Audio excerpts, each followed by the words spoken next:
ശബരിമലയിലെ സ്വർണ്ണക്കൊള്ളയിൽ നിർണായക ഇടപെടലുകളുമായി ഹൈക്കോടതി. ദേവസ്വം വിജിലൻസ് റിപ്പോർട്ടിന്റെ അടിസ്ഥാനത്തിൽ കേസെടുക്കാൻ നിർദ്ദേശം. തിരിമറി നടന്നെന്നും ഉണ്ണികൃഷ്ണൻ പോറ്റിക്ക് സ്വർണ്ണപ്പാളി കൈമാറാനുള്ള തീരുമാനം സംശയകരമെന്നും കോടതി പറഞ്ഞു. വാതിൽപ്പാളിയുടെ സ്വർണം മങ്ങിയതിലും സംശയം പ്രകടിപ്പിച്ചു. ശരിയായ സാങ്കേതിക വിദ്യയല്ല സ്മാർട്ട് ക്രിയേഷൻസ് ഉപയോഗിച്ചത്. വിശദമായ അന്വേഷണം നടത്തണമെന്നും കോടതി പറഞ്ഞു. നാളെ രാവിലെ ജസ്റ്റിസ് KT ശങ്കരൻ സന്നിധാനത്ത് എത്തും.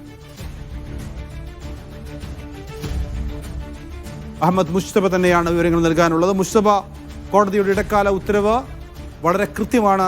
അന്വേഷണം കോടതിയുടെ മേൽനോട്ടത്തിൽ സമഗ്രമായി നടക്കും എന്നുള്ളതിന്റെ ഉറപ്പ് തന്നെയാണോ കോടതിയിൽ നിന്ന് നമുക്ക് ലഭിക്കുന്നത്? നൗഫൽ സൂചിപ്പിച്ചതുപോലെ ചില ക്രമക്കേടുകൾ സംബന്ധിച്ച് കോടതി ഗുരുതരമായ കണ്ടെത്തലുകളിലേക്ക്, പ്രത്യേകിച്ച് ശബരിമലയിലെ ഈ പ്രാഥമികമായ ഒരു അന്വേഷണം നടത്തുന്നതിന് വേണ്ടി നിയോഗിച്ച ദേവസ്വം ബോർഡിന്റെ വിജിലൻസ് ആൻഡ് സെക്യൂരിറ്റി ഓഫീസർ നൽകിയ ഒരു റിപ്പോർട്ടിന്റെ കൂടി അടിസ്ഥാനത്തിൽ കോടതി അത് ഇടക്കാല ഉത്തരവിൽ വ്യക്തമാക്കുകയാണ്. ചില തിരിമറികൾ നടന്നിട്ടുണ്ട്, ചില ഗൂഢാലോചനകൾ നടന്നിട്ടുണ്ട് എന്നൊരു കാര്യം സംശയഭേദമന്യേ കോടതി പറയുന്നുണ്ട്. ആ കാര്യത്തിൽ നിലവിൽ chief vigilance and security officer അന്വേഷിച്ച പ്രാഥമികമായ ഒരു അന്വേഷണത്തിന്റെ കണ്ടെത്തലുകൾ, അതിന്റെ ഫൈൻഡിങ്സ് ഉൾപ്പെടെയുള്ള റിപ്പോർട്ട് ഇന്ന് ഹൈക്കോടതിക്ക് മുമ്പിൽ ഒരു മുദ്രവച്ച കവറിൽ നൽകി. അതിന്റെ കൂടി അടിസ്ഥാനത്തിലാണ് ഒരു പ്രാഥമിക ചർച്ച കൂടി ഇന്ന് ആ ഓഫീസറുമായി നടത്തി. അതിനുശേഷമാണ് പിന്നീട് ഇന്ന് കോടതിയിൽ ഹാജരായ ഈ അന്വേഷണത്തിന് മേൽനോട്ടം നൽകാൻ SIT-യോട് അന്വേഷണം ഏറ്റെടുക്കാൻ കോടതി നേരത്തെ നിർദ്ദേശിച്ചിരുന്നു. അതൊരു പ്രത്യേക സംഘത്തെ കോടതി തന്നെ നിയോഗിക്കുകയും ചെയ്തിരുന്നു. അതിന്റെ തലവനായിട്ടുള്ള ശശിധരൻ IPS അദ്ദേഹം ഇന്ന് കോടതിയിൽ ഹാജരായിരുന്നു.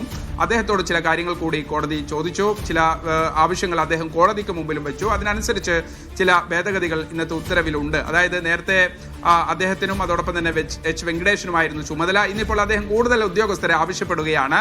അങ്ങനെ ആവശ്യപ്പെടുകയാണെങ്കിൽ സംസ്ഥാന പോലീസ് മേധാവിയെ കോടതി കേസിൽ അധികമായി കക്ഷി ചേർത്തിട്ടുണ്ട്. അതനുസരിച്ച് ആവശ്യപ്പെടുന്ന മുറയ്ക്ക് ബന്ധപ്പെട്ട ആളുകളോട് റിക്വസ്റ്റ് നടത്താം. സംസ്ഥാന പോലീസ് മേധാവി അത് പരിഗണിക്കണം. അതായത് നിലവിൽ ഈ SIT ആവശ്യപ്പെട്ട ആവശ്യം അല്ലെങ്കിൽ മുന്നോട്ട് വെച്ച ആവശ്യം കോടതി അംഗീകരിച്ചു എന്ന് നമുക്ക് പറയാൻ കഴിയും. ഏറ്റവും പ്രധാനപ്പെട്ട ഒരു കാര്യം, ഈ തിരിമറിയുമായി ബന്ധപ്പെട്ട് സ്വർണ്ണപ്പാളിയിലെ സ്വർണം കുറഞ്ഞത് എങ്ങനെ, അല്ലെങ്കിൽ ലോഹത്തിന്റെ ഭാരം കുറഞ്ഞത് എങ്ങനെ എന്നത് സംബന്ധിച്ച് വളരെ സമഗ്രമായ ഒരു അന്വേഷണം, വസ്തുതാനിഷ്ഠമായ ഒരു അന്വേഷണം നടത്താൻ പോവുകയാണ്. അതുകൊണ്ടാണ് കോടതി ഈ വിഷയത്തിൽ FIR രജിസ്റ്റർ ചെയ്തുകൊണ്ട് തന്നെ ഒരു അന്വേഷണം മുന്നോട്ട് കൊണ്ടുപോകാൻ, ക്രിമിനൽ കേസെടുത്ത് അന്വേഷണം മുന്നോട്ട് കൊണ്ടുപോകാൻ കോടതി നിർദ്ദേശിക്കുന്നത്. എന്തായാലും ഇനിയിപ്പോ SIT പോകുന്നത്, പ്രത്യേകിച്ച് ഇതിന്റെ തലവനായിട്ടുള്ള, ഈ അന്വേഷണ സംഘത്തിന്റെ തലവനായിട്ടുള്ള, അന്വേഷണം മുന്നോട്ട് കൊണ്ടുപോകുന്നത് ശശിധരനാണെങ്കിൽ പോലും അതിന്റെ ഒരു സൂപ്പർവിഷൻ ഉള്ളത്, ഒരു മേൽനോട്ട ചുമതലയുള്ളത് ADGP H വെങ്കടേശനാണ്. അദ്ദേഹം ഒരു FIR രജിസ്റ്റർ ചെയ്യും. അതിനനുസരിച്ച് അത്തരം ആംഗിളുകൾ കൂടി അന്വേഷിക്കും. അതിൽ ഉൾപ്പെടുക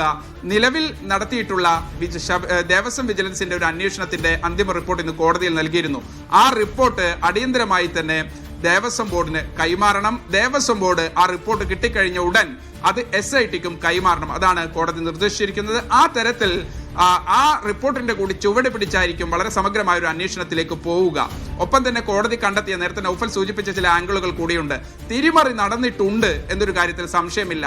ഈ സ്വർണ്ണപ്പാളിയിലെ സ്വർണം മോഷണം പോയിട്ടുണ്ട്. അത് എവിടെ വെച്ചാണ്, ആരുടെയൊക്കെ താല്പര്യ പ്രകാരമാണ് ഈ സ്വർണം മോഷണം പോയിട്ട്, പ്രത്യേകിച്ച് നേരത്തെ ഈ സ്വർണ്ണപ്പാളി 2019 കൊണ്ടുപോയ സമയത്ത്, അത് തിരിച്ചേൽപ്പിച്ച സമയത്ത് അതിനകത്ത് ഗണ്യമായ കുറവുണ്ടായിട്ടുണ്ട്. മാത്രമല്ല അതിലെ യാത്രക്കിടയിൽ വളരെ കൃത്യമായി തന്നെ ഡിലേ, അതായത് സന്നിധാനത്ത് നിന്ന് ചെന്നൈയിലുള്ള സ്മാർട്ട് ക്രിയേഷൻസിലേക്ക് ഇത് എത്തിപ്പിക്കുമ്പോൾ ഒരു മാസവും 9 ദിവസവും 40 ദിവസത്തിനടുത്തുള്ള ഒരു സമയം, ഏറെക്കുറെ വളരെ പെട്ടെന്ന് തന്നെ എത്തിക്കാൻ കഴിയുന്ന ഒരു വസ്തു അതെങ്ങനെ ഇത്ര ഒരു മാസവും അതിലധികവും സമയമെടുത്ത് എത്തിച്ചു എന്നതുൾപ്പെടെ ഒരു ദുരൂഹതയുണ്ട്. ഒപ്പം തന്നെ ചില മെയിൽ കമ്മ്യൂണിക്കേഷനുകൾ ഇതിനകത്ത് കോടതി പ്രത്യേകമായി തന്നെ ഉത്തരവിൽ എക്സ്ട്രാക്ട് ചെയ്തിട്ടുണ്ട്. അത് 2 മെയിലുകളാണ്. ഒന്ന്, ഈ ഉണ്ണികൃഷ്ണൻ പോറ്റി ശബരിമല ദേവസ്വത്തിന്, തിരുവിതാംകൂർ ദേവസ്വത്തിന് ഒരു മെയിൽ അയക്കുകയാണ്. ഈ സ്വർണം പൂശിയ ചെമ്പുപാളി, അത് അറ്റകുറ്റപ്പണികൾ നടത്തിയതിനു ശേഷം ചില സ്വർണം മിച്ചം വന്നിട്ടുണ്ട്.